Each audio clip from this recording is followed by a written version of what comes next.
Welcome to Books in the Freezer, a podcast dedicated to the deliciously disturbing world of horror fiction. I'm your host, Stephanie, and I'm doing something a little different today. Because Doffet is my birthday. And you may be thinking that that's pretty self-serving, and you're not wrong. But I'm turning 30 today, and we've all lived through a global pandemic for the last year, so why not? I'm talking about my all-time favorites, and not just my favorites. I reached out and got some of your all-time favorites, so let's sit down. Let's talk about our all-timers. What made the list? And this isn't an exhaustive list. Like originally my plan was to do like 30 for 30. That's way too much talking, and I was trying to even come up with that and outline that, and it was just daunting, way too daunting of an idea. So don't worry, it's definitely not 30 books that I'm talking about. I am 30 today. It is May 4th, which I think most people acknowledge as like Star Wars Day. May the 4th be with you. I personally, not a big Star Wars fan. So instead, I celebrate as an Arrested Development fan, R.A.P. Jessica Walter. It's Cinco de Cuatro. That is what I acknowledge and celebrate today. Let's talk about favorite books. And I don't know about you, but a lot of these were ones that I think looking back on them, they became favorites. Some of these I don't think were favorites like the minute I read the last sentence and closed the book. I wasn't like, well, I'm moving this to my favorites shelf on Goodreads. Some of them were. But the first one I'm going to talk about is not. And that is Fates and Furies by Lauren Groff. So the one sentence Goodreads synopsis reads, at age 22, Lotto and Mathilde are tall, glamorous, madly in love, and destined for greatness. A decade later, their marriage is still the envy of their friends. But with an electric thrill, we understand that things are even more complicated and remarkable than they have seemed. This is a complicated book. So it's a dual perspective on a marriage, and it's separated in two halves. So the first half is Fates and the second half is Furies. The first half, Fates, is from the husband Lotto's perspective. He is a successful playwright with his glamorous wife and his great marriage.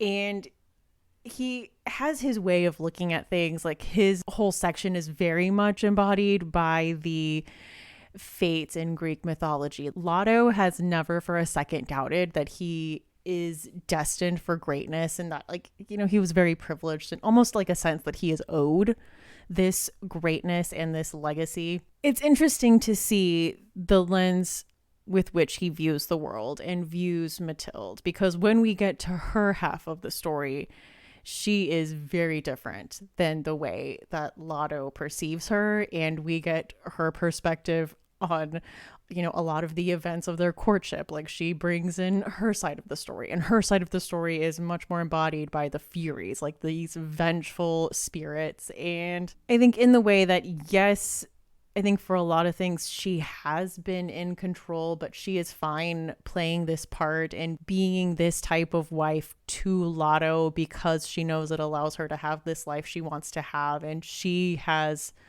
honestly like chosen Lotto because he can provide this life for her, and she is fine with it. It's just a very, very dense, interesting story. And I mean, this isn't news. It was like the biggest book of the year when it came out like 5 or 6 years ago. So I'm not picking something that no one has heard of. But it's a book like I still think about to this day, and I want to reread and really put more emphasis, because I know there's a lot of like literary Easter eggs that I don't want to say I didn't have time for them the first time I went through, but I was just so interested in this plot and I like wanted to know what was going on that I didn't like stop and look things up and like dig into it at all. So this is one that I think for me is definitely demanding a reread.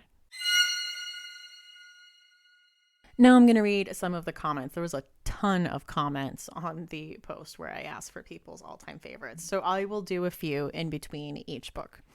So at Mr. M. Reads says, I'll always sing the praises of Cold Moon Over Babylon by Michael McDowell. Something about that southern setting, the dark plot, and horror just did something special for me. It's my number one. I think that's actually probably a good place to start with Michael McDowell. Like, it's a very good story. At At Dustin Can Read said The Perks of Being a Wallflower, which is a good one. At Cozy Little Brown House says, such a tough question, but I think I'd have to go with The House of the Spirits by Isabel Allende, which I have read. It's a very good one. I, as you will see later, do love a good multi-generational family saga story. I want to talk about one I don't think I've ever mentioned on the podcast, but that is Burial Rites by Hannah Kent. This is just historical fiction. It's about the last woman to be executed via the death penalty in Iceland. Agnes Magnusdóttir is charged with the murder of her master, and she is sentenced to live out the rest of her days with a family who lives in a rural area and has a farm. So she has to essentially help them out. And you get, everyone's perspective. Like, they're not super stoked that this convicted murderer has to live on the farm with their family. And, even though she is helping out, that's not an ideal situation for them. And we see that she receives visits from a priest. Like, he's kind of there to give her kind of her last rites, but, get essentially her spiritual affairs in order. And she opens up to him and the family over time and tells them her side of the story. And the farmer's wife and daughter learn that, there might be more to the story than the one that's being told. And they learn a lot, it's a lot about who gets to tell that story to begin with. And it was just, the writing in it was so beautiful. And I listened to the audiobook, and the performance that the narrator gave reading that audiobook just gave me chills. So that is Burial Rites by Hannah Kent. And let's check in with some more listener favorites. At Baker Street Shelves says, my gut wants to say Frankenstein, which I think solid choice. At Carrie_reads said The Book Thief. And at Season of the Witch podcast listed Jane Eyre, Possession by A.S. Byatt, Ariel by Plath, Handmaid's Tale, Alice in Wonderland, and Ozma of Oz. And then they commented again with Neverwhere by Neil Gaiman, which is a solid list. Which is a very good list. Bit eclectic. I like it. Another book I've also never talked about on the podcast is Life After Life by Kate Atkinson. What I like about this story is that I don't think I've ever read, I was going to say, a successful time loop novel. Honestly, I think this is the only time loop novel I've read. I'm really trying to think if that's an accurate statement. So as far as I can remember, that is an accurate statement.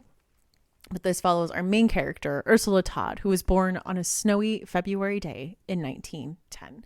She grows and dies and meets many different fates. She lives full lifetimes. So, sometimes you follow her and it always starts on the day that she's born. And, she will die in one chapter. And then the next page is like on a snowy February and it starts all over again. But what I liked about this, what I think Kate Atkinson did really well, is that she didn't tread familiar ground, every time she respawned. You don't get the same perspective. So one time you're following it and you get this third eye view. One time you're following it and you follow Ursula's mother, and you follow, the midwife that was there.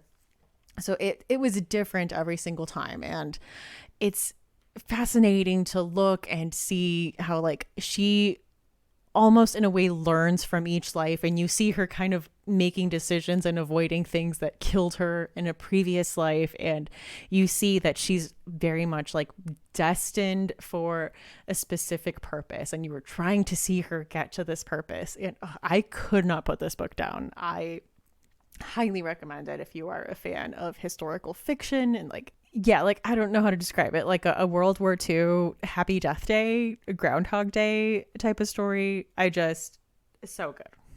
I also really liked the sequel, A God in Ruins. Totally a bit different, a bit more sad, but interesting. Also playing with interesting concepts.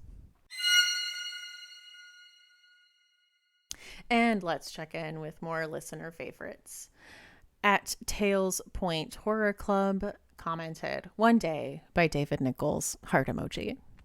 Stabby_penguin says The Joy Luck Club by Amy Tan, heart emoji.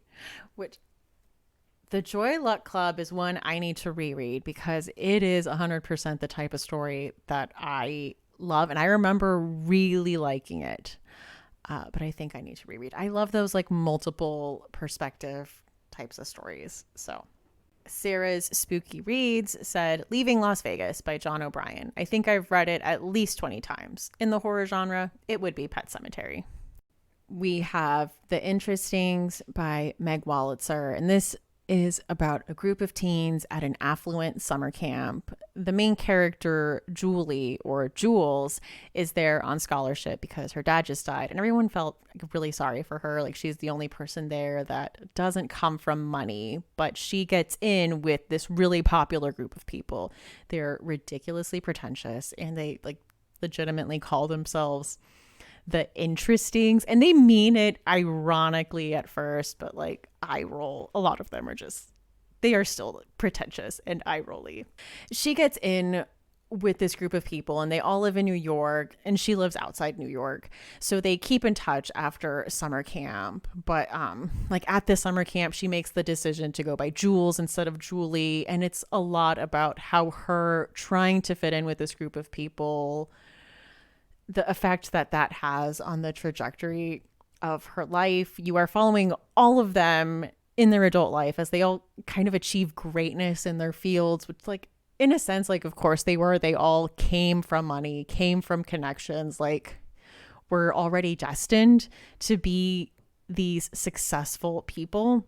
You are following Jules, who, you know, does not have these things, does not come from money, does not come from connection, and just like can't help but compare herself to these people, and like kind of her toxic attachment to this group and the effect that it has on her life. I don't know. It's a fascinating story. And I'm a little mad because a few years ago, Amazon did a few pilots.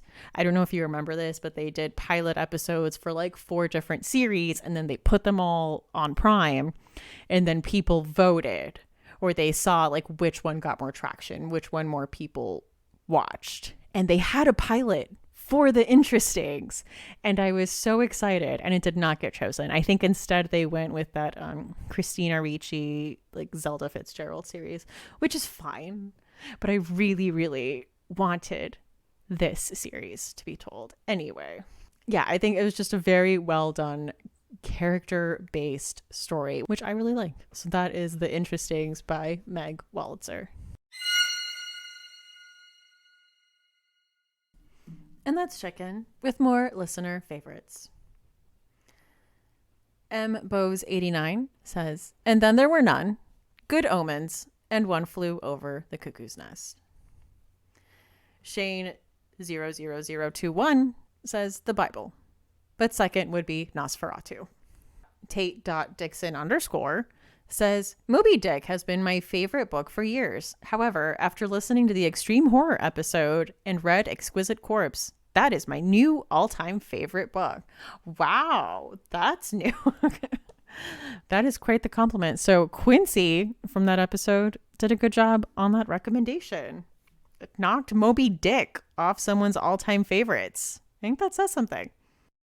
I want to talk about 2 Kanai Minato stories because I think they're both just 2 of my favorite books. The first one is Confessions, and I have talked about this book a lot, so I won't spend too much time going into what it is. But essentially, it starts off with a teacher confronting her class about the death of her young daughter that was deemed accidental. Except as she is addressing her class, she lets them know that it was in fact not accidental. She was murdered, and she knows who did it, and that person is in this class. And she just drops a bomb, and that's the first chapter. That is the end of the first chapter. And then from there, it somehow finds a way to escalate. Like, things just keep getting bigger and bigger and like toppling each other, and it is just this snowball of revenge. It is like revenge upon revenge upon revenge. So if that is a story that sounds interesting to you, I recommend it. It is so much like fun. It's just wild. It is a wild story. Like, that's what I tell people to expect when they pick it up. Like, it is a wild time. Her other story, tonally very different. That is Penance. And this is about a group of teens who are hanging out in their park. They live in rural Japan, and a man approaches them, says he's a maintenance man, but he needs help. Like, he needs someone who's small to do something. So he takes one of their friends and walks them down to the pool. And after a while, the group of friends start to feel uncomfortable, and they feel worried, and they go to the pool area where the man took their friend, and they come across their friend's dead body. And at the start of the book, it is many years later, and the girl's mother has called the girls that were there, so now adult women, she has called them all to her home, and she is just grilling them about what they remember about that day. Like, she accuses them of lying, of covering up, because when they were all questioned, all of them said like they didn't know, they had never seen this man before, they couldn't identify him, they didn't remember what he looked like, and it's like nothing came of it. They never caught this girl's murderer. And the mother is freaking out in present day because the statute of limitations is coming up on this murder, and she needs closure. She needs to know who murdered her daughter. And so she is, grilling essentially like the last people to have seen her daughter alive to see if there was anything that they were leaving out, anything that they remember.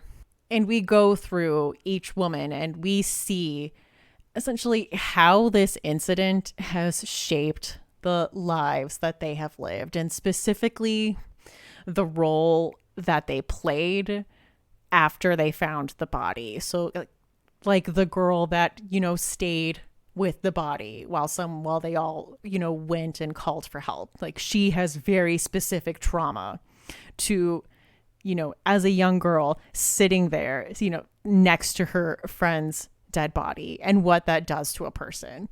We follow the girl who like ran and tried to find a police officer. Like, she has very specific trauma to that incident. And you're just following all of these different characters and their very specific traumas to how they responded to this very traumatic incident. And I will say this, for me, honestly, and this is going to sound weird because it is my favorite book, it wasn't a 5-star read, because I will say the actual murder case that we are following was not my favorite part of it. As you can see, my favorite part of it was following these women and what their lives were in response to this. That's what I was interested in. But there is, definitely the whole other section about the murder investigation and trying to figure out what happened to this girl, which I was a little more lukewarm on, but it was a part of the novel. So that is Penance. So Penance and Confessions, both by Kanae Minato. So good. So good. And let's check in with more listener favorites. Emma_Elizabeth_Edwards just commented, "Oh God, the pressure." Needs_attention_daily_ says, tie for 11/22/63 and the bone clocks, and I refuse to choose one. Which is your right. You can put both. At Michelle's Melancholia says, like water for chocolate. Como agua para chocolate by Laura Esquivel has been my favorite book since I was 15. And also Never Let Me Go by Kazuo Ishiguro. And hard to agree on both of those. Two great books. And actually, Never Let Me Go is also one of my favorites. Just, I don't even want to say too much about it. If you haven't read Never Let Me Go by Kazuo Ishiguro, and if by some miracle it hasn't been ruined or spoiled for you, just do yourself a favor and go read it. It's very good. And it's one of my favorites, and it's also Michelle's Melancholia's favorite. So listen to us. We know what we're talking about. Also, Kazuo Ishiguro's other novel, The Remains of the Day, if you want sad love stories about yearning and sadness. Also a good adaptation with Anthony Hopkins. So just throwing that out there. Actually, I also really liked the Never Let Me Go adaptation. I mean, I just don't want you to spoil I just don't want you to spoil it for yourself if you haven't read it. But if you're not planning on reading it, the adaptation is serviceable. 100 Years of Solitude by Gabriel Garcia Marquez. I think for the longest time, and I mean possibly, I just haven't given too much thought to like dethroning this, but this would probably be my top all-time favorite book. and it follows 100 years of the Buendia family in Colombia. You are following several generations of people.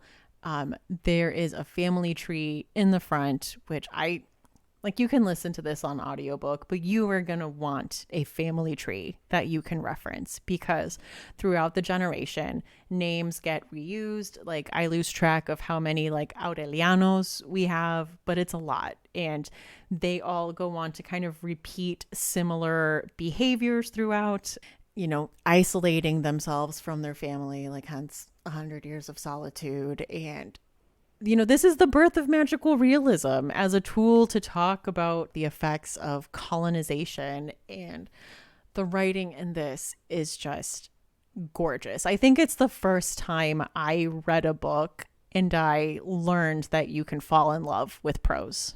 This was that for me. Like the writing in this is just delicious. I collect versions of this when I travel, which is not a lot because that's expensive. I have a version in Spanish that I bought in Mexico, and I have a German like mass market paperback that I bought at an outdoor book sale in Berlin when I was there. So I own 3 copies of this, and it's something I would like to do if I travel internationally more, is to pick up a copy of 100 Years of Solitude when I visit a new country. So yeah, it is just one of my favorites. There's talk that it was going to be adapted, and I am very worried about how that's going to translate, because this is magical realism, which means that, there's a lot of magical or fantastical elements, but they are not met with shock or surprise. Like everyone is just accepting of these elements. Like, the whole town gets cursed and everyone has insomnia and everyone's like, of course this would happen. Like no one is shocked by this, or ghosts, like little things like that. I love this book. And I think this also sparked my love of like a family saga as like a literary device, a like multi-generational stories. Like let's follow a family for 3 to 7 generations and see how each new generation both differs from the previous generation, but in their own way kind of repeats the same patterns and behaviors as those before them, and what it takes to break whatever cycles, whether good or bad. It's just so good. So yeah, that is probably my like all-time favorite. Also, a new favorite is Geek Love by Catherine Dunn. And this was recommended to me by Laura, who's been on, like the Office episode and the Enneagram episode and the episode about literary families. She had been telling me to read this book for a long time. And I read it and it became a favorite. She also told me to read My Dark Vanessa for a long time, and it also became a favorite. So I think like she's a solid like 2 for 2 right now. So we did talk about Geek Love in that Literary Families episode, but if you haven't listened to that, this follows the Banuski family, the Banuski parents. Try a lot of dangerous like drug cocktails and like really experiment with like drinking like radioactive isotopes and just like weird stuff to purposefully have children with deformities so that they can profit off of them in their, traveling family carnival. They obviously don't see this as a bad thing throughout the story. Like there's a big running theme of like, no one wants to be normal. Like being normal is the worst possible thing that someone could be. They justify this by like telling themselves that by doing this, their children will always have a way to provide for themselves. They will always be able to make a living just by being themselves. And there are so many layers in this story. Like you are following one of the daughters as an adult, Olympia, who is albino. She's hunchback. She is a dwarf. And like she is looking back and telling this story of her family, obviously with very complicated feelings. Like these were her siblings. These were her parents. Like this traveling carnival was her whole childhood. And, now that she has to function in the real world outside of that, like what that means. And there's a whole modern day story going on. And it is just, I think, a modern masterpiece. This was written in the 80s. And I think it honestly might be considered a modern classic. But if it is not, It definitely should be. But let's check in with more listener favorites. At Kaylee's Bookshelf says Kindred by Octavia Butler, and I need to read that. So far, I've only read Fledgling by her, which I did enjoy. Leah underscore B243 says The Phantom Tollbooth. It's technically a middle grade book, but I reread it regularly. It is so beautifully written, the imagery it conjures up is wild, and the story is truly for any age. At Chance D. Weaver says In the Valley of the Sun by Andy Davidson. Read it based off a recommendation on an episode from a couple years ago. That is a really good book. I think also a great recommendation for if someone's asking for like an underrated vampire novel. I think that is perfect. And I'm so glad you found it because of the show. That's awesome. I want to talk about How the Garcia Girls Lost Their Accent by Julia Alvarez. This is about the Garcia family who were uprooted from their family home in the Dominican Republic. You are following the Garcia sisters, Carla, Sandra, Yolanda, and Sofia. They arrive in New York City in 1960. And the story is told in 15 interconnected stories that are told in reverse chronological order. So you start in modern day, and then each story is told from a different perspective. So like one story is Carla, the next story is Sophia, and they go backwards in time. Something will be mentioned in one story and you will see kind of the start of that in the next story. I think have a soft spot for books that are written like this, that are told in a short story format, that are like interconnected short stories. Like I think that's why it is one of the reasons that I love Mongrels by Stephen Graham Jones so much. I think just the coming of age part, the mosaic story, like the family dynamic, I think the experimental literary things that were going on just like really worked for me. But anyway, back to How the Garcia Girls Lost Their Accent. I think it has all of this, and it's dealing with a family of four sisters trying to acclimate to living in the United States. And it's, easier for some sisters than others, specifically Yolanda, who's kind of the artist, like this outspoken feminist sister. And she actually gets her own novel later. It's called Yo exclamation point, because that is her nickname. I loved the stories and following the sisters and the relationship that they have with their family, even as adults, and how close they are. I thought it was just very sweet, but also touched on, issues that they had to face immigrating here and prejudices they had to face and just different situations for all of them. All of them have very different personalities and had different struggles and opinions about, moving to the US. And some of them had different feelings about, the family and the lives that they left behind in the Dominican Republic. And some of them were older, so they knew more about why it was they had to leave and the kind of danger that their family was in. And you just get so much of that within these stories. And I love it so much. I feel like everyone I recommend it to rates it 3 stars, and that's fine. But I think this is one of those books that I had a really big personal connection to. I just related to so many of the stories, and it's just one I think about a lot. So that is How the Garcia Girls Lost Their Accent by Julia Alvarez. And let's check in with more listener favorites. At Mrs. Sherman says, General is A Tree Grows in Brooklyn by Betty Smith.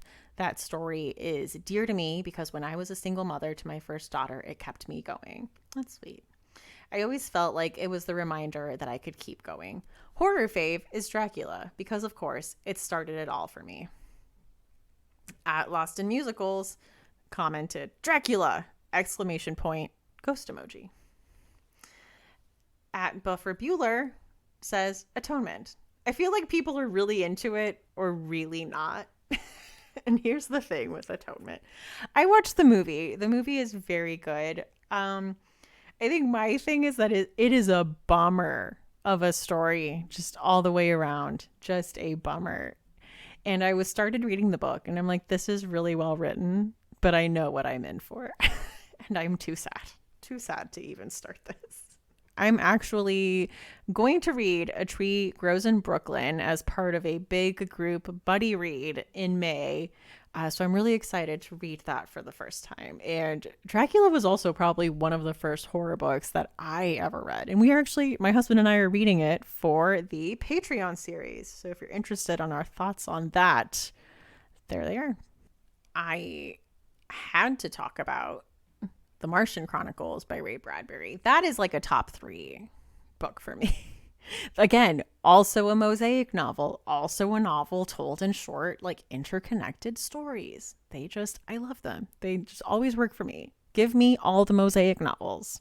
It's about humans colonizing Mars and honestly just bringing the same problems to Mars.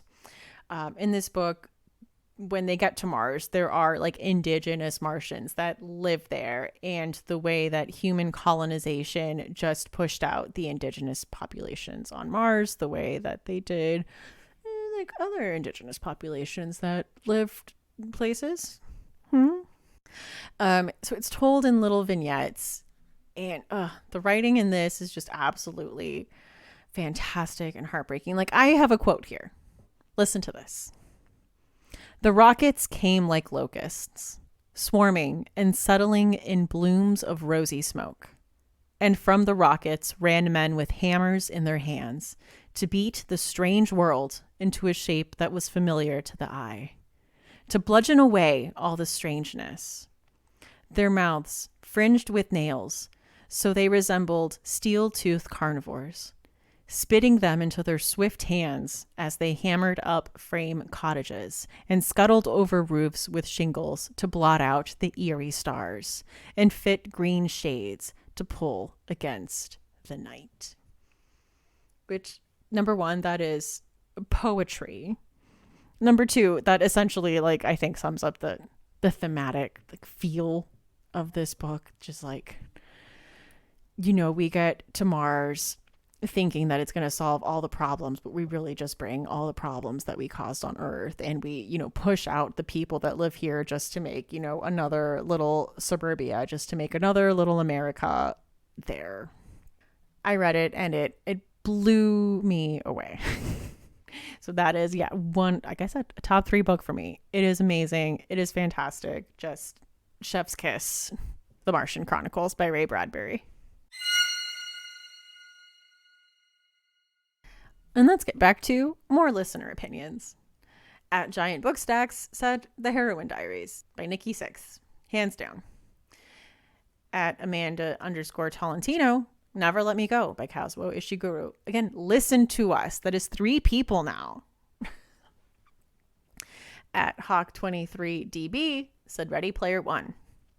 And at Quincy Bear 69, Quincy from the Extreme Horror episode, says A Little Life by Hanya Yanagihara. It's such a devastating read. I don't recommend it lightly due to all the trigger warnings. It had such a profound effect on me, and I really did fall in love with all the characters. I still think about the book every day, and I get that ball of emotion in my throat. Wow. And I know this is also a book that my friend Laura also loves. So I think you guys are like book buddies, but you just don't know it yet. So yeah, a lot of solid picks here. I feel like it's been a while since I've talked about my favorite thing is monsters, but let's talk about it. My favorite thing is monsters, Volume 1 by Emile Ferris. I hope that this year is the year that we get Volume 2. We shall see. So this follows our main character, Karen Reyes, who's growing up in 1960s Chicago. She lives in an apartment with her mother and brother. And if I didn't, I forgot to mention at the top, this is a graphic novel. This is like a giant graphic novel. So in the story, her upstairs neighbor has been murdered, which is hard for Karen to process because Anka was always nice to Karen. So she decides that she is going to solve her murder. And in her investigation, air quotes, she learns a lot about Anka. She learns that she was a Holocaust survivor and she had a very rough life and upbringing. There's a lot of change happening politically just where she lives, and we see Karen learn a lot about herself and her possible queerness and relationships and just weighty big things and life changes that she has to deal with. What you are reading is Karen's journal, and it's in this like wide ruled line paper. And when she draws herself into these stories, she draws herself as a werewolf, but kind of like this noir werewolf detective. Like she has a trench coat. She draws a lot of pulp horror magazine covers throughout, and we see that horror is something that she uses as a lens to view the world and herself. And it was just, I thought, a very touching coming of age story. I could also mention House of Leaves by Mark Z. Danielewski. You know, it is one of those books that like everyone talks about. And if you hate House of Leaves, that's fine. I just feel like you're on either side of the fence with it. You either love it or hate it. I personally just had a great experience reading it. I would like to reread it someday, but I'm a little bit worried about how well it'll hold up. It has multiple narratives. I personally loved the Navidson record, and I remember not caring too much for the Johnny Truant, footnote story that was going on. And like, I don't know, that didn't ruin my experience, but he wasn't my favorite part of the story. Yeah, so I don't feel like I need to say too much about House of Leaves, but I guess I would consider it a favorite. And I am going to start wrapping up a bit here because the thing with solo episodes is that my mouth gets really dry and I get tired of talking. I really didn't spend any time talking about big horror favorites that I feel like I've mentioned a lot throughout the run of the show, like A Head Full of Ghosts by Paul Tremblay, Mongrels by Stephen Graham Jones, Let the Right One In by John Adita Lindquist, or The Last Days of Jack Sparks by Jason Arnott. Like, that's something I also consider a favorite. And like Tender is the Flesh, I will be talking about it. Like I talked about Tender is the Flesh on the best of episodes, and I will be talking about it on the next episode that drops. So you will hear me go on and on about Tender is the Flesh there. So let's check in with more listener favorites. At Marilyn 1982 says, too many to name, so you're getting a list. That's fine. Historical, Geisha of Guion, In Cold Blood, Children of the Flames. Fiction, The Book Thief, The Crying Tree, We Are All Completely Beside Ourselves. Horror, House of Leaves, The Stand, Books of Blood, The Wasp Factory, which was a solid list. At Will. In the Desert says, four-way tie between Nosferatu by Joe Hill, Finders Keepers by Stephen King, John Dies at the End by David Wong, and Frankenstein by Mary Shelley. At Garzinio says, Swan Song by Robert R. McCammon, only book I've ever read twice, which is saying a lot. At Nat Ladie, and I'm so sorry if I have ruined and mispronounced your Instagram handle, anybody that I have mentioned, I apologize. They say, can I count the whole Harry Potter series as one? If I had to choose, probably Lord of the Rings. It is a wonderful journey. My favorite horror book is It. I read them first when I was 12 and have read it several times. Now I skip over the one icky part, which I think is fair. At Thriller Reader 787 says the Twilight series. And at Jobis89 says, mine is Pet Cemetery by King. People show up for the traditional horror and scares, but the real horror in the book is loss and grief. I've never read such an accurate description of grief before. That book speaks to my soul. And that sounds like a good enough place to end as any. So Chilling Obsessions, the second season of Creepshow, just finished wrapping up on Shudder. And I'll say I liked about half of the episodes. And I think the best episode was the season opener. I think especially as someone who lives in Pittsburgh, the second segment of the first episode was the best. It was just perfection. It was fun. It was campy. It was gory.